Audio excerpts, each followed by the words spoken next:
কই গো, তোমাকে না আমার একটা কথা বলার আছে। কি দরকার বলো, ওরকম ভয় খাচ্ছ কেন? ভয় খাওয়ারই তো কথা, তুমি কিছু বলবে না তো? বেশি নাটক না করে তাড়াতাড়ি বলো, না হলে এই বাটি ছুঁড়ে তোমার মাথায় মারবো। আমি না একজনকে ভালোবেসে ফেলেছি। কি বলে তুমি ঘাটপড়া নিপুংসে বেশি উড়ো না, নাহলে তোমার ডান্ডা কেটে দেবো। দুদিন বাপের বাড়ি গেছি বলে তুমি ভেবে নিও না যে তুমি যা খুশি তাই করবে। ভালোবাসা কালাচ্ছে ভালোবাসা। আরে তুমি তো বিনা ফালতু রাগ করছো, আমি তো বোনের কথা বলছিলাম। ও বোনকে? আরে বোনকে তো সবাই ভালোবাসে, আর ভালোবাসবে না কেন? বোনকে তো ভালোবাসা দরকার। তুমি তো একবার আমাকে ভয় খাই দিয়েছিলে বাবা।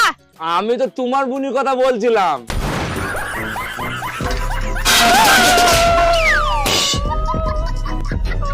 দ্বিতীয়বার যদি তোমার মুখে কথা শুনেছি না, কেটে কুচি কুচি করে গঙ্গার জলে ভাসিয়ে দেবো।